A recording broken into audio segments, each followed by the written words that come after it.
Corona भाइरसको महामारीबाट जोगिन सरकारले लकडाउन गरेको आज 24औं दिन काठमाडौँ उपत्यकाका विभिन्न स्थानमा लकडाउनको परिपालना भए पनि आसपासका ग्रामीण भेगहरूमा यसको स्थिति के छ, जनजीवन कसरी अगाडि बढेको छ, यसबारे विस्तृत जानकारी लिन आज हामी ललितपुरका विभिन्न ग्रामीण भेगमा प्रवेश गर्दैछौँ।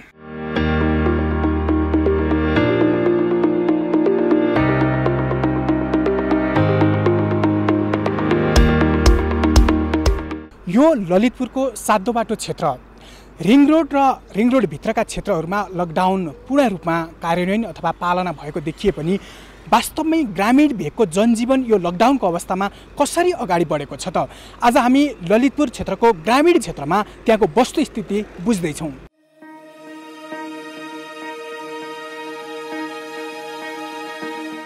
हिमालय टेलिभिजन परिवारका जीवन सुवेदी राजेश श्रेष्ठ, रविन श्रेष्ठ, राम सापकोटा र मेरो यात्रा क्रमशः ललितपुरको सातो बाटो सुनाकोठी चापागाउँ हुँदै अघि बढेको छ।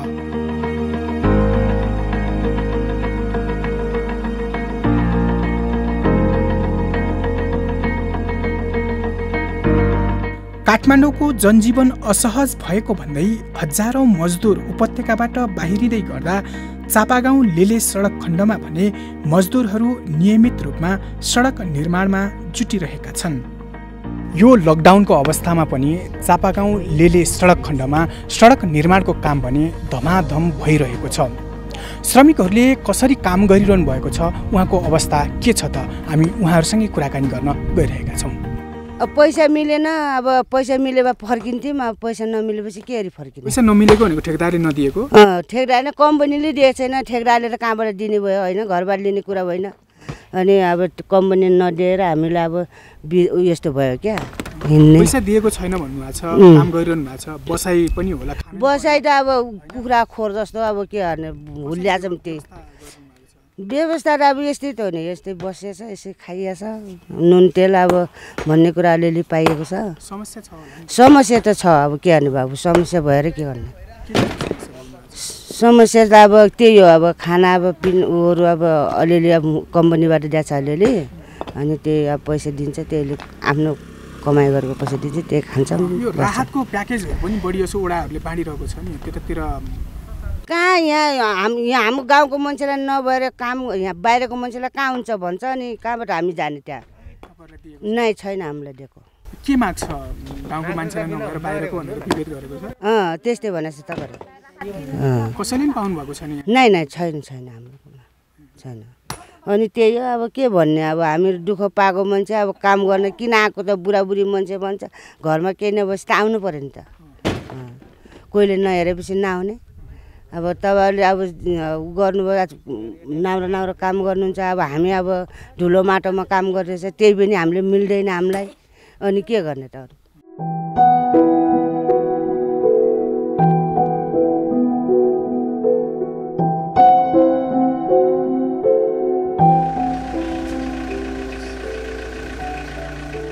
यसपछि हाम्रो यात्रा थोरै अगाडि बढ्छ।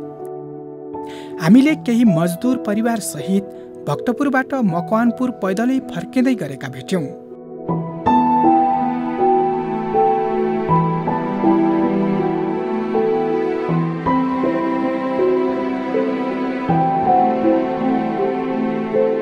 यो लकडाउनको मारमा कतिपय मानिसहरू पर्नुभएको छ जो काठमाडौँ, ललितपुर, भक्तपुरमा मजदुरी गरेर पनि यो लकडाउनको अवस्थामा त्यहाँ बाँच्न सक्ने अथवा त्यहाँ सरल जीवन जिउन नसक्ने अवस्था देखेपछि उहाँहरू घर फर्किँदै गर्नुभएको छ।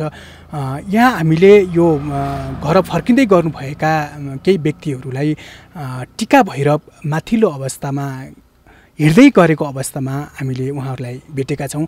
उहाँहरू भक्तपुरमा रहेर पनि हिजो बेलुका भक्तपुरबाट पैदल यात्रा गरेर आज बिहान अथवा यो अहिले लगभग 11 बजेको छ, यो बेला टिका भैरव स्थानमा आइपुग्नु भएको छ।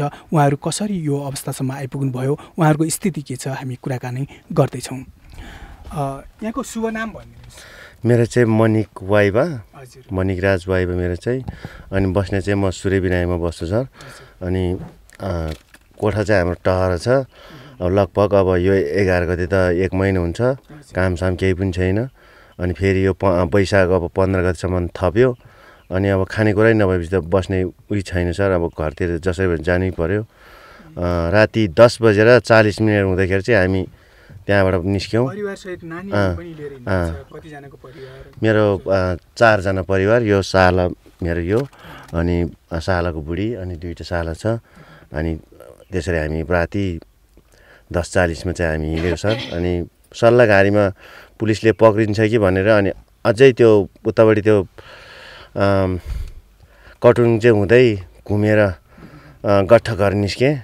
गट्ठाघरबाट अनि सिधै अनि जडीबुटीमा आएँ। पुलिसहरूले सोधे कता जाने भनेर हामी घर जान लागेको भने अब जान पाउँदैन भन्नुभयो उहाँहरूले। अब तपाईँहरूले जान पाउनुहुन्न भनेदेखि हामीलाई रासन दिनुहोस्, हामी कोठामै फर्किन तयार छ भन्नु भयो। अनि अब हामी यहाँबाट छोड्छौँ, अब उतातिरबाट तपाईँहरूलाई फर्कायो भने जहाँबाट फर्काउँछ त्यहाँबाट फर्किनुहोस् रे। अब हुन्छ सर, जे हुन्छ हुन्छ। अब रोगले मर्नु होइन, भोकले चाहिँ मान्छे मर्ने भयो भनेर चाहिँ हामी त्यो भनेको सर। 10:40 मा हिँड्नुभएको भनेको खानपिनको व्यवस्था कसरी हो? अहिलेसम्म खानु भएको छैन के छ? अब पानी खाँदैछ सर। अब बिस्कुट छ, बिस्कुट चाहिँ अब बच्चाहरूलाई छ सर। अनि खाना चाहिँ खाएको छैन सर। त्यसपछि हाम्रो यात्रा यही परिवारसँगै अघि बढ्छ। ललितपुरको बिर्खेधारा पुग्दा हामीले अलि फरक दृश्य देख्छौँ, जहाँ बन्दोबस्तीका सामग्री सहित उपत्यका छोडेर हेटौँडा र सिन्धुलीतर्फ बढ्नेहरूको लामो लाइन छ। सिन्धुली पुग्न उनीहरूले झन्डै 7 दिनको यात्रा तय गर्नुपर्नेछ। न घाँसको ठेगान न बाँसको ठेगान, तर पनि यात्रा जारी छ।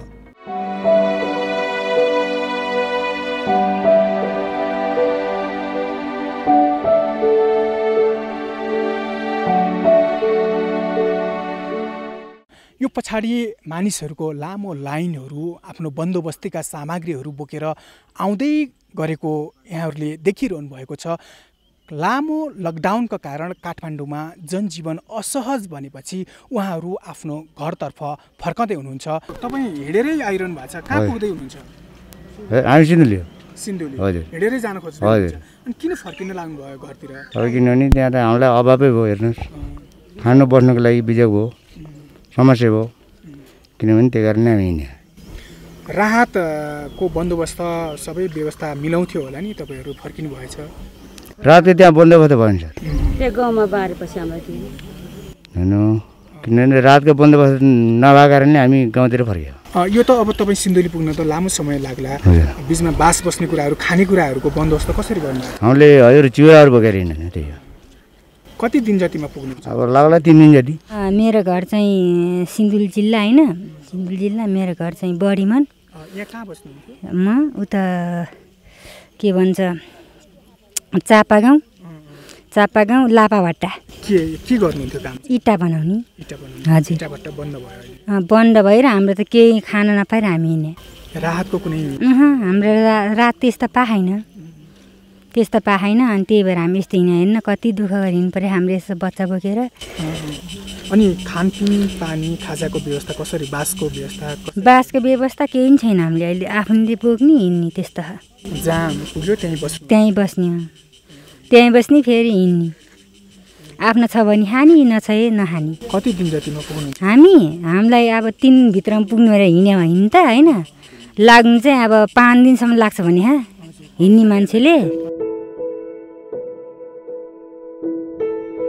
हाम्रो टिम अघि बढ्छ। 3 पाने कार्कीबास हुँदै यो कान्ति लोकपथको बाटो भएर ललितपुरको ग्रामीण भेगतर्फ हाम्रो यात्रा निरन्तर छ। गाउँ सुनसान छ। सडकमा फाट्टाफुट्टा अत्यावश्यक सामग्री र सडक निर्माणका सामग्री बोकेका केही ट्रक र टिपर भेटिन्छन्। हामी कान्ति लोकपथको यो कठिन पहाड छिचल्दै बगुवा खानीखोलाबाट प्युटारतर्फ उकालो लाग्यौँ। वैशाखको चर्को घाम गाउँमा यदाकदा देखिएको पातलो बस्ती पछ्याउँदै हाम्रो यात्रा अझै अगाडि बढ्छ। चापागाउँबाट हामीसँगै यात्रा गरेका मनिक वाइवाको परिवार खयरघारी पुगेपछि छुट्टिन्छ। काठमाडौँदेखि यो ललितपुरको खैरघारीसम्मको यात्राका क्रममा हामीसँगै यात्रा गर्नुभएका एकजना जो भक्तपुरबाट जीवन असहज भएपछि यो लकडाउनको कारणले जीवन अलि असहज भएपछि आफ्नो घर फर्कँदै हुनुहुन्थ्यो। उहाँ पनि हामीसँगै यात्रामा हुनुहुन्थ्यो। उहाँ यहीँ झरेर आफ्नो घरतर्फ लाग्दै हुनुहुन्छ। यो उहाँको अनुभूति र आगामी दिनमा उहाँ कसरी अगाडि बढ्नुहुन्छ केही उहाँका अनुभवहरू पनि सुनौँ। कस्तो लाग्यो त अब यहाँसम्म लगभग नजिक नै आइपुग्नु भयो घरको? सबैभन्दा सर्वप्रथम यो हिमालय टेलिभिजन अब मिडिया दाइहरूलाई सबैभन्दा धन्यवाद दिन चाहन्छु म।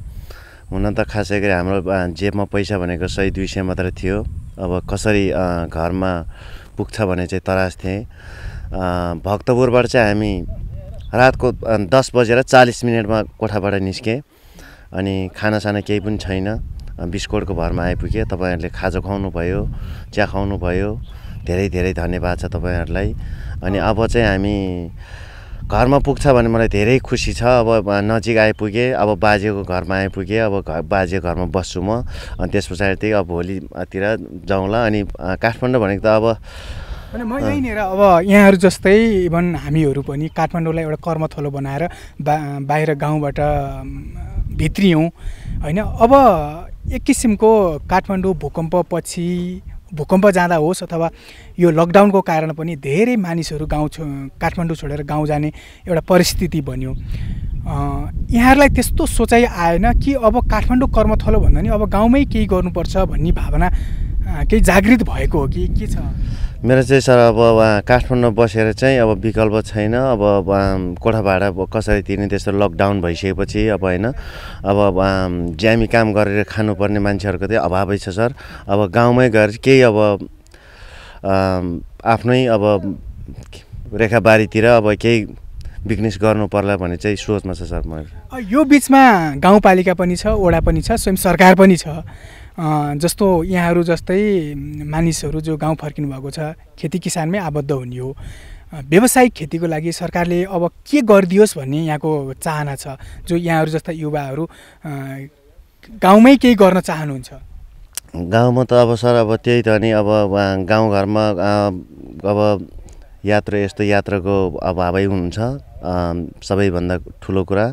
अनि सिँचाइ हुँदैन त्यो भनेको बेलामा। अब यस्तै खरेटी लागेको हुन्छ, मकै भनेको बेलामा हुँदैन सर। अनि त्यसको सिजनमा अब त्यही त अनुसार अब गाउँ पहाडतिर बस्ने मान्छेको धेरै अलिकति अभावै छ सर। अब अब आफ्नो रेखाबारीमा के हुन्छ सर त्यही लाउने बस्ने, त्यही सन्तुष्टि लाग्छ सर। अब गाउँघरमा अब सहर बस्नेको चाहिँ मेरो चाहिँ यसो कुनै अगाडि वर्ष जस्तै लागेन सर। अब मानौँ 2-4 हजार अब कमाउला, केही दिनमा लकडाउन भइदिएला। अब छोराछोरी पढाउनु पऱ्यो, हुर्काउनु पऱ्यो। अब मेरो छोरीले चाहिँ म कसरी अगाडि म सेभ गर्छु भने चाहिँ मेरो प्राति त्यो 10 बजे चाहिँ म भक्तपुरबाट चाहिँ निस्केको चाहिँ मेरो 2टा छोरीले चाहिँ म यसरी सेभ गर्छु भन्ने मेरो धारणा चाहिँ थियो सर। बरु मरोस्, म मरे पनि म छोरीहरूले चाहिँ म मर्न दिन्न भन्ने चाहिँ मेरो भावना चाहिँ म राति 10 बजे तरास लिनु भएको छ।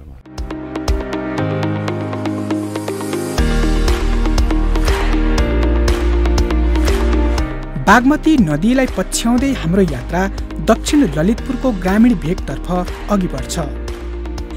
ललितपुर स्थित बागमती गाउँपालिका 6 आश्राङ पुगेपछि सुरक्षाकर्मीले हामीमाथि चेक जाँच गर्छन्। स्थानीयवासीले बाहिरबाट सवारी साधनको आवत जावत नहोस् भनेर सडकमा काठ र ढुङ्गा तिर्साएका पनि छन्। लकडाउनको अवस्थामा गाउँको जनजीवन कसरी अघि बढेको छ त? यस्तो छ आश्राङवासीको अनुभव। मेरो नाम लोक सञ्जेल। यो ठाउँको नाम यो आश्राङ हो, गाउँपालिका बागमती, वडा नम्बर 6। हजुर। यो सुरक्षाको के कस्तो प्रबन्ध छ? यो कोरोना भाइरस गाउँको दिनचर्या कसरी चलिरहेको छ? सुरक्षाकर्मीहरूबाट राम्रो सुरक्षा भइरहेछ। जनप्रतिनिधिहरूबाट राम्रो डिक्लेयर भइरहेको छैन। डिक्लेयर भनेको कस्तो हो? डिक्लेयर भनेको आएको विदेशबाट आएको मानिसहरूलाई चेक जाँच गरेर यो गाउँपालिकामा छिराउनुपर्छ भन्ने कुरो चाहिँ भएको त्यति देखिँदैन। उहाँहरूले त्यति सुरक्षा विदेशबाट आएका मानिसहरूलाई पहिचान गर्ने कुराहरू भइरहेको छैन। त्यति राम्रो भइरहेको छैन। किन त्यसो गरेका गाउँपालिकाले? उहाँहरूलाई सायद थाहा नभएर होला अथवा अधिकार पाएर निष्क्रिय हुनुभयो होला, त्यो कुरो उहाँहरूलाई नै थाहा छ। हामीले त्यो भन्न सक्दैनौँ। यो दैनिक दिनचर्या चाहिँ कसरी चलेको छ? दिनचर्याहरू चाहिँ अब यहीँको स्थानीय बासिन्दाहरू चाहिँ राम्रै तरिकाले चलिरहेछ। जो मजबुरी ज्याला गरेर खानेहरू चाहिँ अब त्यो चाहिँ सङ्कटमै छ। यहाँले आफ्नो गाई फर्म पनि भन्नु, भैँसी फर्म छ मेरो। अनि त्यसको स्थिति के छ? म त दुध फालिरहेछु, 55-60 हजारको दुध म फालिरहेछु दैनिक। यो बजार त धेरै टाढा पनि होइन, बजार चापागाउँ लानुपर्ने यहाँबाट। यहाँ चाहिँ गाडी चल्छ, आज भोलि जाँदैन, पर्सि जान्छ, निकोर्सि जाँदैन, यस्तो यस्तो भइरहेछ। अनि यो चाहिँ जनप्रतिनिधिहरूको जिम्मेवारीभित्र हो कि भन्ने पनि लाग्छ मलाई। राज्यभित्रको संयन्त्रभित्र हुनाले हामीहरूले राज्यमा कर तिर्छौँ, अब किस्ताहरू बुझाउनु पर्ने हुन्छ। हामीहरू चाहिँ त्यो दुध फालेर किस्ता कहाँबाट बुझाउने, यो समस्या छ। मैले गाउँपालिका अध्यक्षसँग पनि कुरो गरेँ यस विषयमा। उहाँले हामीले गर्नु के छ र भन्नुभयो होइन। अब यो अधिकारीहरू धेरै पाएको गाउँपालिका अध्यक्ष अथवा गाउँपालिकाले वडाले यसो भन्नु चाहिँ जिम्मेवारीबाट अलिकति ठिक ठाउँमा नउभिनु भएको हो कि भन्ने चाहिँ मलाई लाग्छ। गाउँको जीवन चाहिँ कसरी अगाडि बढिरहेको छ? गाउँको जीवन भन्नुलाई ठिकै छ सर। हाम्रो गाउँमा चाहिँ सुरक्षाकर्मी राम्रै भइरहेछ। गाउँको स्थानीयले नि अलिकति कडा नै गरिरहेछ है। लकडाउन गर्दा यसो अब्जर्भ गाडीहरूको लागि सुरक्षा नै भइरहेछ। त्यही एम्बुलेन्सहरू यता चाहिँ पुरै चल्न दिइरहेछ। दुध गाडी, खाद्यान्न है, उहाँहरू चाहिँ राम्रोसँग चलिरहेछ है। पसलमा सामान किन्न आउनेले अलि दूरी काम हजुर, त्यसमा अवलम्बन छ सर हाम्रो चाहिँ। हजुर छ। अनि त्यो अब त्यस्तै गाउँको चिनजान छ भने तपाईँको पसललाई खोलेर सामान बिक्री गर्ने भयो। नत्र टाढा टाढा आउनेहरूलाई त्यति अब छैन सर हाम्रो। जस्तो अरू त गाउँमा त खेती किसान पनि हुन्छ, खेती किसान सिजन पनि छ। हजुर सर। योमा त त्यस्तो रोकटोक छैन होला? त्यसमा चाहिँ छैन सर। त्यसमा खेती किसान गर्नेहरूले चाहिँ गरिरहेको नि छ सर अहिलेसम्म। अब गोडमेल तपाईँको मकै छर्नेहरू हुन्छन् सर, खेतमा काम गर्नेहरू, त्यसमा चाहिँ उनीहरू चाहिँ अब किसानहरूले काम नै गरिरहेको पनि छ सर अहिलेसम्म। त्यस्तो लकडाउनको महसुस चाहिँ यहाँ देखा परेन? हजुर, त्यस्तो देखा परेको छैन सर। अनि यो बाटो पनि रोक्नु? हजुर हजुर सर, ठाउँ रोक्ने गरेर ठाउँ हजुर सर छ। हजुर, तपाईँको त्यो भनी नभएर सर तपाईँको राति तपाईँको टिपको टिप मान्छे झर्ने। आज नै बिहान मैले यहाँबाट 4:30 बजे एक टिप मान्छे फर्काउँछ सर, 4:30 बजे है। अनि फर्काउँदाखेरि अनि यहाँ तल झरेर चाहिँ उनीहरू हिँडेर जान्छ मान्छेहरू। अनि अब यस्तो गरी अलिअलि रोकथाम गऱ्यो भन्दा हामीले अब त्यो कोरोना भाइरस पनि अलिकति बचत नसकिँदैन हामीले सर, हो कि होइन? अब कहाँ मान्छे ल्याउँछ, गाडीबाट आउजाउ आउँछ होइन। त्यसको लागि नै अलिकति गाउँकै स्थानीयहरूले गरेर अनि प्रशासन भएर यस्तो अलिअलि गरेछ सर हामीले। गाउँको जीवन छिटफुट घरहरू, सडक आसपासका पसलहरू बन्द छन्। थोरै सङ्ख्यामा भए पनि आउजाउ गर्ने सवारी साधन पूर्ण रूपमा बन्द छ। यता कतिपय किसान भने आफ्नो नियमित कृषि कर्ममा तल्लिन्छन्।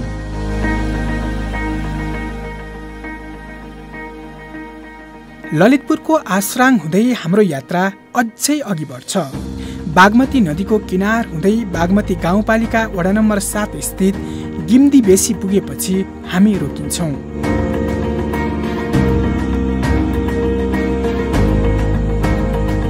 कोरोना भाइरसबाट जोगिन मुलुक लकडाउनमा रहेको बेला ग्रामीण परिवेश कसरी अघि बढेको छ त?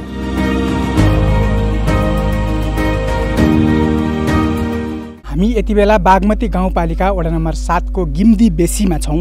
यहाँको जनजीवन कस्तो छ त? यो लकडाउन पछिको अवस्था, ग्रामीण जनजीवन कसरी अगाडि बढेको छ, यस विषयमा हामी कुराकानी गर्दैछौँ। यहाँलाई स्वागत छ हिमालय टेलिभिजन। हस्, धन्यवाद तपाईँहरूलाई। यो लकडाउन भएको पनि आज लामो समय 3 साता पनि बढी भइसक्यो। यो अवस्थामा यो ग्रामीण जनजीवन चाहिँ कसरी अगाडि बढिरहेको छ? अहिले ग्रामीण जनजीवन एकदम तपाईँको चाहिँ नराम्रो के, एकदम यो लकडाउनले गर्दाखेरि व्यापार बिजनेसहरू केही पनि छैन होइन। अब जब खेतीपातीहरूमा चाहिँ मान्छेहरू अहिले थोरै व्यस्त भइरहेका छन्। अब आवजातको बारेमा चाहिँ ठप्पै छ। हेर्नुहोस्, खाना खान पनि अब मान्छेहरू खाना खान भनेर पुलिसले चाहिँ अब यो रोका गरेको छ कि होटलहरू केही नखोल्नु, होटल पसलहरू भनेर भनेको छ। त्यसरी अगाडि बढिरहेको। तपाईँ कस्तो छ भनेदेखि अब तरकारी दुध चल्छ होइन, दुध चलाउन पनि गाह्रो छ। अब पुलिसले रोकिया छ। अब त्यो सबै लकडाउन भएको कारणले गर्दाखेरि उताबाट रोगहरू आउने यताउता हुन्छ। तरकारीहरू यहाँ भएको चिजहरू पनि लानलाई उता कठिन छ, उताबाट भएको चिजहरू यता ल्याउन पनि कठिन छ। अब गाडी चल्दैन, गाडीलाई नै अब सबै कुरो बन्द भनिसकेपछि यस्तै गरी एकदम समस्या भइरहेको छ। दैनिक कृषि कामकाज चाहिँ नियमित भइरहेको छ कृषि कार्यक्रम कृषि चाहिँ। जस्तो यो भौतिक दूरी कायम राख्ने र जमघट हुन नदिने भनेर पनि सरकारले आह्वान गरिरहेको छ। हजुर। ग्रामीण भेगमा चाहिँ त्यसमा सचेतना अपनाएको कतिको पाउनु भएको छ? त्यो चाहिँ एकदम धेरै छ त्यो चाहिँ, किनभने अब दूरी कायम गरिरहेको छ। अनि तपाईँको कस्तो छ भनेदेखि अब जमघट हुनलाई चाहिँ अलि मान्छेहरू आफै सचेत भइरहेका छन् कि, आफै सचेत भएर आफै पर अब नयाँ नौलो कोही मान्छेहरू आउनुहुन्छ भने उहाँहरूलाई चाहिँ तपाईँहरू नआउनुहोस्, तपाईँहरू परै बस्नुहोस् होइन, के हो कसो हो यस्तो डोरी लगाएर यो पसलहरूमा चाहिँ राखेको छ, यसरी मान्छे हतपतभित्र छिर्न नदिए अवस्था छ। अलिक गाह्रै छ यहाँ पनि, अब गाह्रै छ भनौँ न। काठमाडौँमा हेरी त त्यति धेरै गाह्रो त छैन होइन। अब त्यो हामी त्यसरी बाहिरभित्र त्यतिको हिँड्दैनौँ, ओहोरदोहोर पनि त्यति कहीँ हिँड्दैनौँ, आफ्नो खेतीपातीमा चाहिँ जान्छौँ र आएर हामी पसल खोल्दैनौँ र भित्रै बस्छौँ। खेतीपातीको काम चाहिँ नियमित नै भइरहेछ? भइरहेछ, अब त खानु नि परिहाल्यो अनि त्यो कारणले गर्दाखेरि हामी खेतपातीमा जान्छौँ, हुन्छ त्यतिको छैन। अलि सहर जानु पर्यो भने चाहिँ अब छैन, त्यो त एकदम गाह्रो, हामी जान सकिँदैन अहिले। सुरक्षाकर्मी ओडाले रोकेको के छ? त्यो चाहिँ अब हामी कुनै सिफारिसहरू बनाएर गए मात्रै, नत्र छैन जस्तो रोकेकै छ। कुनै काहीँको गाडीहरू पनि जान दिँदैन। कस्तो महसुस भएको छ यो अहिले आउँदाखेरि? यहाँ त अब गाडीहरू आवत जावत मान्छेको नि बढ्थ्यो होला। हजुर। यो सुनसान स्थिति चाहिँ आफ्नो जीवन काठमाडौँकै पहिलो हो नि। अब यो त हाम्रो एकदम पहिलो नै हो, सुनसानै देखिन्छ, एकदम सुनसानै, अलि दिक्कै लाग्दो रहेछ कि त्यस्तो लाग्दो रहेछ। लकडाउनले त अब असर त गर्ने भइगयो नि। हेर्नु नि सबै कुहिएर खेर गइसक्यो। अब पैसा छैन गाउँघरमा किनेर खान पनि। यसलाई बजारसम्म लाने माध्यम चाहिँ पाउनु भएन? त्यो बन्द छ। अब खोर्सानी पनि अकबरे एक थरी, लामु एक थरी, नेपाले खोर्सानी पनि, केरा पनि पाकिरहेछ, सबै बिजोग भइरहेछ। अब त्यसले बजार पनि पाएन र अब अहिले लकडाउनले गर्दाखेरि पनि झनै पाइएन। त्यसले गर्दा अब यो खेती किसान पनि डमाडोलमा परिसक्यो। हामीले चाहिँ करिब 4 रोपनीमा गरेछौँ। 4 रोपनीमा गोलभेडा, खोर्सानी अनि केरा, लिची, आँप, कफी त्यस्तै छ। बजार पाउन सकेको छैन। यी घाटै घाटा, जताडा नि घाटै घाटा। अनि हाम्रो चाहिँ 10-12 रोपनीमा चाहिँ अनि धान मकैहरू गहुँहरू फल्छ। अनि 3-4 रोपनीमा चाहिँ तरकारी खेती, केरा, फलफुल त्यस्तै गरेछौँ।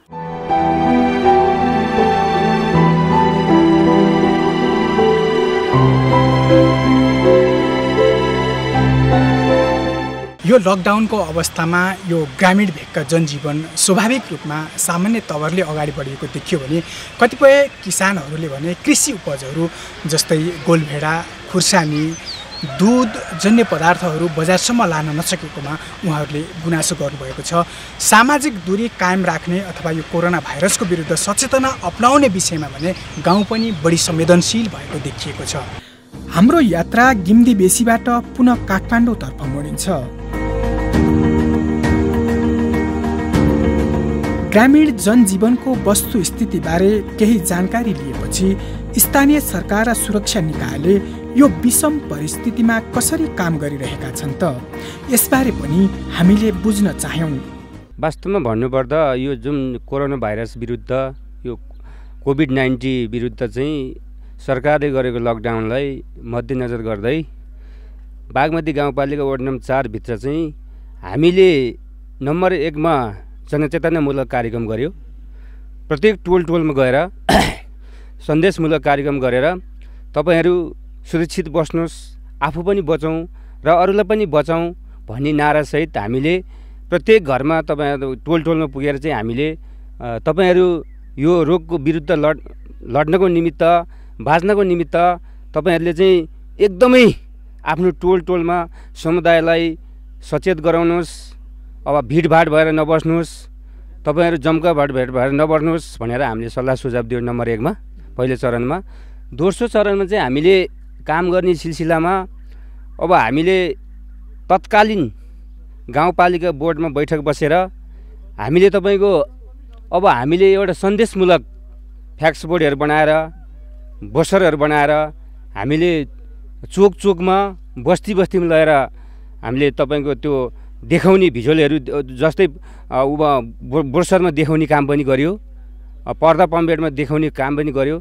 अनि अब दिन प्रतिदिन बढ्दै गएपछि, लकडाउन बढ्दै गइसकेपछि अब हाम्रो यहाँ व्यापक समस्या भनेको तपाईँको बागमती गाउँपालिका भनेको ललितपुर जिल्लाको एकदम दुर्गम भेगमा पर्ने भएकोले यहाँ तपाईँको अत्यन्तै तपाईँको जुन यहाँका लाभग्राहीहरूले यदि आपतकालीन परेको खण्डमा सेवा सुविधा लिनको लागि अलिक कठिनाइ पर्ने भएको अवस्था मध्यनजर गर्दै हामीले तपाईँको यो ठाउँबाट त्यस्तो अहिलेसम्म चाहिँ त्यस्तो आपतकालीन इमर्जेन्सी अब त्यस्तो कोरोना भाइरस विरुद्ध चाहिँ भएको छैन, त्यो रोग लागेको छैन। यहाँ हामी भाग्यमानी छौँ। तैपनि हाम्रो चाहिँ लाग्छ भनेर हामीले धेरै सतर्कहरू अपनाएको छ। यो तपाईँहरूले जुन जनचेतना अपनाउने के अरे एउटा जनचेतना जागृत गराउने र यो पम्पलेटहरू बोर्डहरू पनि टाँस्ने भन्नुभयो, यहाँको नागरिकले चाहिँ त्यो कतिको आत्मसात गरेको पाउनुभयो? लगभग 80% आत्मसात गरेको हामीले बुझिरहेको छ। 20% त अब 100मा 100% त नहुने रहेछ। अलिकति किनभने बाहिरबाट एउटा घर परिवारमा 2 जना परिवार थियो भने अहिले तपाईँको 10 जना 12 जना परिवार हुन आयो र त्यो खुल्ला वातावरणमा हिँडेको व्यक्तिहरू अहिले तपाईँ उकुस मुकुस घरमै बस्नु पर्दा बेला बेलामा चाहिँ अलिकति हाम्रो यहाँ अलिकति कस्तो भिडभाड भएको जस्तो महसुस, अलिक कता कता अलिकति वातावरण खलबलिएको महसुस भएर हामीले प्रशासनजीहरूलाई नि यस्तो अवस्था भयो तपाईँहरूले दिनरात खटिदिनु पऱ्यो भनेर हामीले अनुरोध गऱ्यो। त्यो साथसाथ उहाँहरू पनि लागि पर्नु भएको छ, सफल भइरहेको छ। अब यहाँ बिरामी पर्दा अथवा कुनै नियमित रूपमा आवत जावतलाई यो भइरहेको छैन, त्यस्तो आपतकालीन स्थिति जो कोभिड-19 को मात्रै नभएर अन्य दीर्घकालीन रोगीहरू पनि हुनुहुन्छ, त्यो नियमित औषधि उपयोग गर्न फलोअप गर्न जानुपर्ने स्थिति होला, कसरी सहजीकरण गरेको छौँ? त्यस्तो हामीले चाहिँ स्वास्थ्यबाट ट्रिटमेन्ट गरेर त्यहाँ पहिले चरण गर्ने, त्यहाँबाट स्वास्थ्यबाट एउटा स्वास्थ्यको लेटर प्याडमा सिफारिस गरिदिन्छ स्वास्थ्य प्रमुखले। त्यस सँगसँगै वडाबाट पनि एउटा सिफारिस गरेर हामीले 2-4 जनालाई चाहिँ हामीले सिफारिस गरिदिने, बाइकमा अथवा कुनै गाडी भए हामीले त्यो व्यक्तिलाई पठाएर औषधि ल्याउने काम गरिएको छ।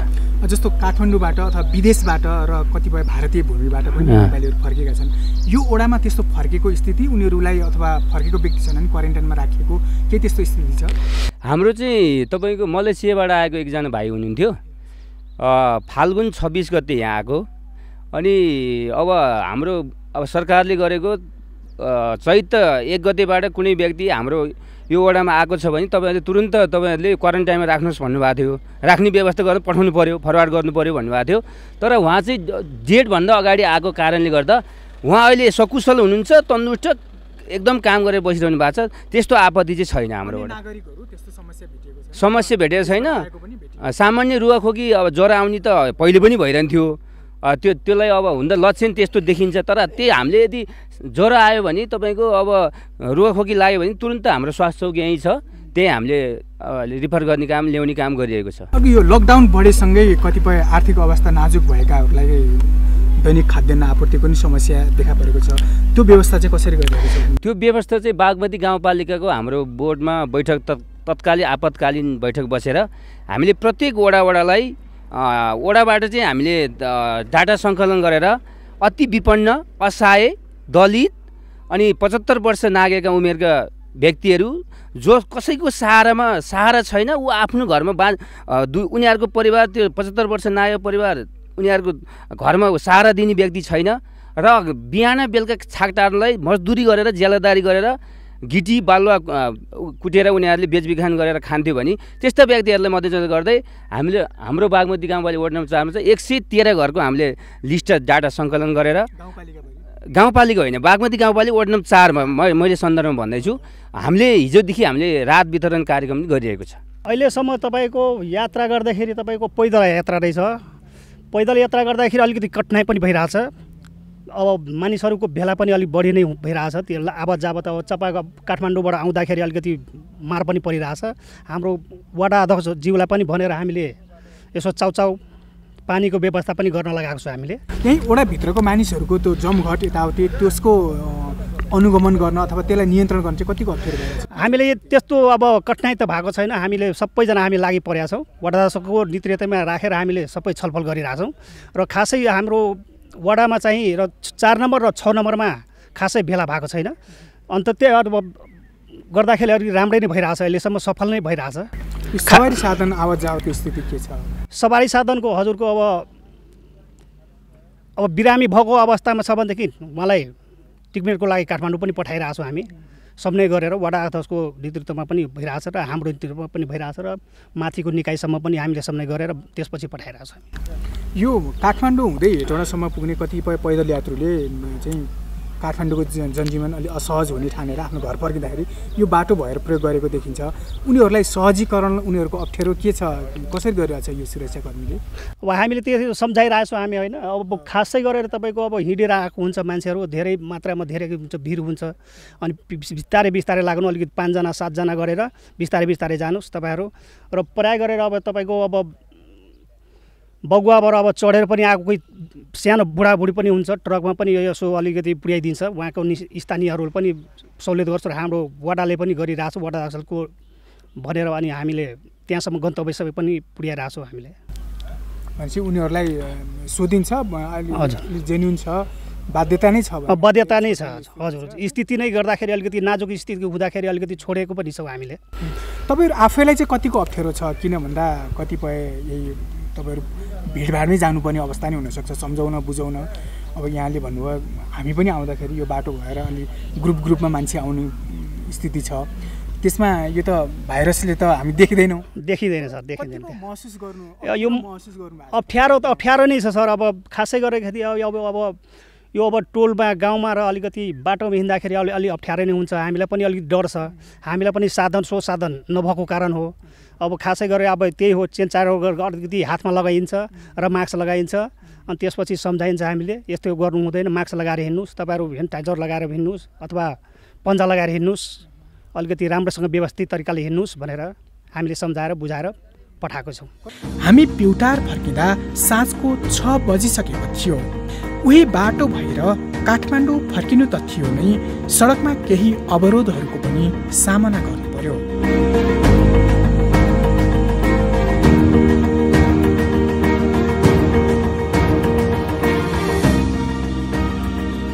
बिहान नास्ता र दिनभर चाउचाउ पानी खाएर यात्रा गरिरहेको भए पनि हाम्रो अनुरोधलाई 3 पानेमा रहेको एक होटलले स्वीकार गरेपछि बल्ल खाना खान पायौँ।